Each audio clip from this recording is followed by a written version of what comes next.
տեկին գլխավոր դատախազ բազմաթիվ հարցեր ունեմ, բայց հնչեցնում եմ 3 հարց եւ 3 հարցն էլ հայ առաքելական եկեղեցու նկատմամբ սանձազերծված քաղաքական արշավի շրջանակներում են։ Առաջինը հետեւյալ հարցն է. վերջերս ԿՊ կուսակցությունը հրապարակեց իր նախընտրական ծրագիրը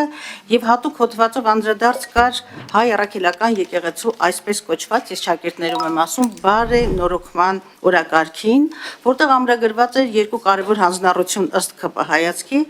մեկը վեհափառ հայրապետի նորին սուրբոտություն Գարեգին II-ի հրաժարական պարտադրելու հանձնառություններ եւ երկրորդ կարևոր հաստատումը այդտեղ փոխել եկեղեցու կառավարման կարգը։ Սրանք երկուսն էլ հակասահմանադրական, հակաօրինական հաստատումներ են։ Բնականաբար ես ձեզ չեմ հիշեցնի ուրեմն Հայաստանի Հանրապետության Սահմանադրությամբ ամրագրված եկեղեցու եւ պետության տարանջատման մասին երկու հոդվածները, բայց հարցս ուղղում եմ ձեզ, արդյոք դուք այստեղ չեք տեսնում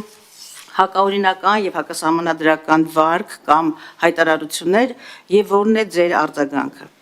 Երկրորդ հարցը դարձյալ այս դրամաբանության մեջ է եւ ավելի քան ակնհայտ է իմ եւ իմ գործընկերների համար եւ նաեւ մեր հանրության համար, որ հայ առաքելական եկեղեցու նկատմամբ արշավը զուտ քաղաքական իշխանական բնույթ ունի, բայց այդ ուրեմն արշավին մեծագույն հաճույքով եւ խանդավառությամբ լծվել է նաեւ իրավապահ համակարգը, այն համակարգը դատախազներ եւ քննիչներ, որոնց աշխատանքը դուք բացառիկորեն գնահատել եք եւ նույնիսկ ձեր հաղորդման մեջ երախտագիտության խոսք եք նրանց ուղղել։ Եվ ուրեմն հիշեցնեմ, որ մի քանի ականատեսն ենք մենք մի քանի փաստերի, երբ որ մի քանի տասնյակ հասնող քրեական գործերով, մի քանի տասնյակ քրեական գործերով հոգեվորականներին հանկարծ հիշում են եւ անհապաղ քննչական եւ անհետաձգելի գործողությունների հարցաքննության են հրավիրում, հատկապես կիրակի օրերին, երբ որ բոլորը գիտենք դա պատարագի օր է եւ նաեւ հոգեվորականության համար բարձրագույն, այսպես ներկայացական մարմինների, նիստերի կամ տիսակատարությունների կամ ժողովների ուրեմն ճիշտ պահին։ Անհեթեթությունը հասավ այն աստիճանի, որ Արագածոտնի մարզում քննիչը ամբողջ թեմի 21 քահանաներին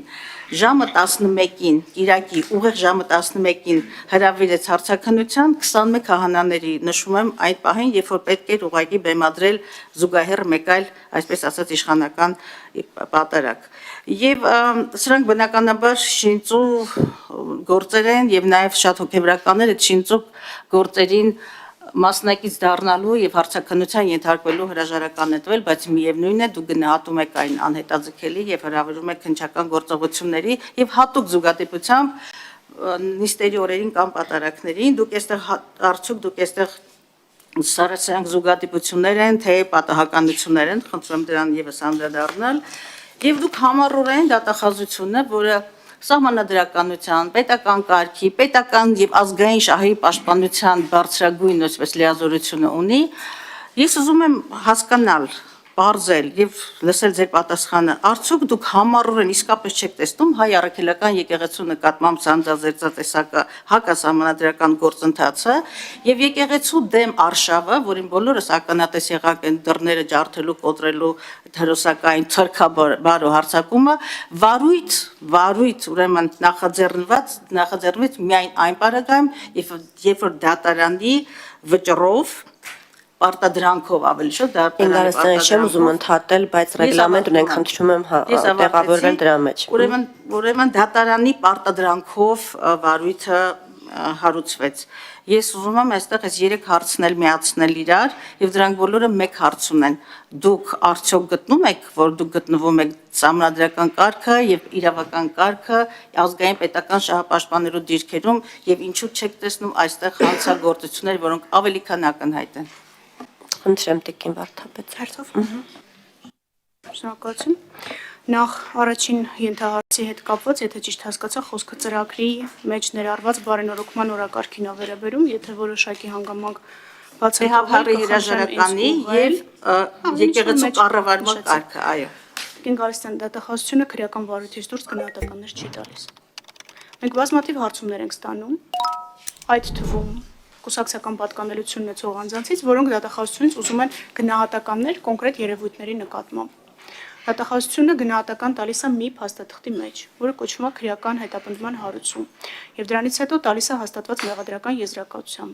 Դրանից հետո գործը գնում է հրապարակային դատաքննության, եւ մեր բոլոր փաստարկները հրապարակային դատաքննությամբ ներկայացվում են, քննարկվում են, դատարանի կողմից որոշումներ են կայացվում։ Բայց որ ձեր առաջին հարցին չեմ կարող պատասխանել, դրա իրավասությունն ու լիազորությունը չունեմ սահմանադրությամբ վարույթից դուրս գնահատական տալու որևէ կուսակցության, այդ թվում օրինակ ձեր կուսակցության որևէ ծրագրի, որևէ կետին։ Դա քաղաքական հայտարարությունները մենք քաղաքականությամբ չենք զբաղվում։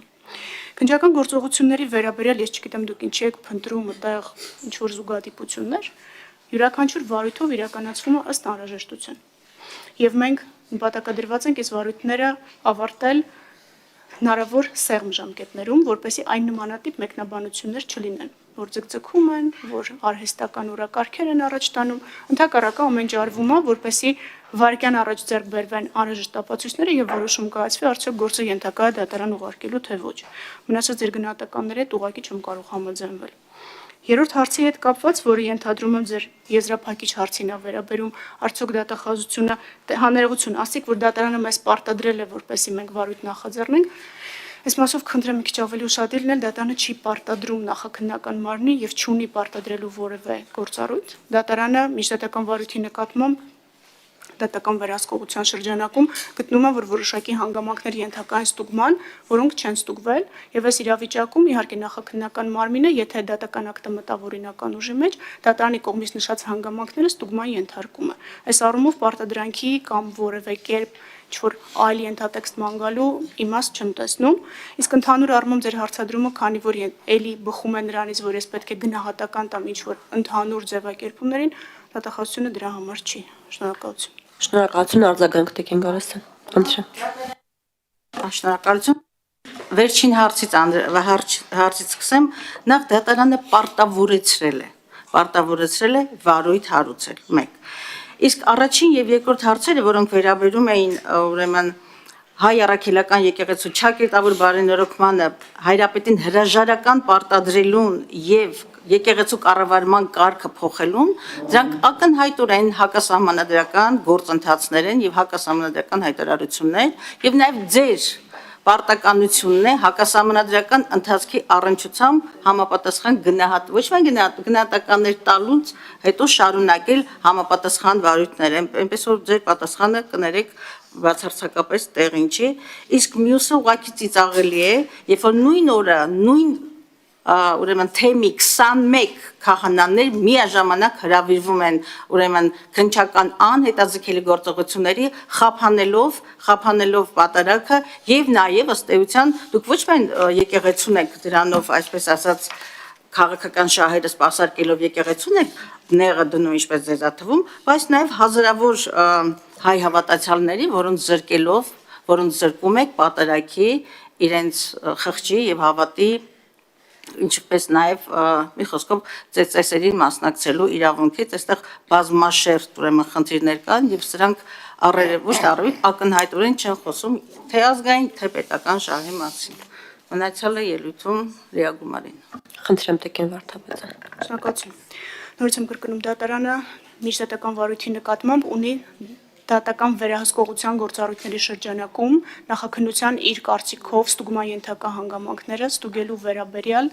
ակտ կայացնելու իրավասություն։ Դատարանը միջդատական վարույթի նկատմամբ դատավարական ղեկավարում չի իրականացնում։ Եվ դատախազության գործառույթների մասով կխնդրեմ սահմանադրությունը եւս ուշադիր ընթերցեք եւ տեսնեք, որ մեր լիազորությունները սպառի չեն թվարկված ու շատ կոնկրետ։ Ինչ վերաբերում է պետական շահի պաշտպանությանը, այո, դատախազությունը պետական շահ է պաշտպանում, ազգային շահ չի պաշտպանում։ Բաժանորդագրվեք Արմատ մեդիայի ալիքներին սոցցանցերում։ Հետևեք մեզ նաև Armat Media AM կայքում։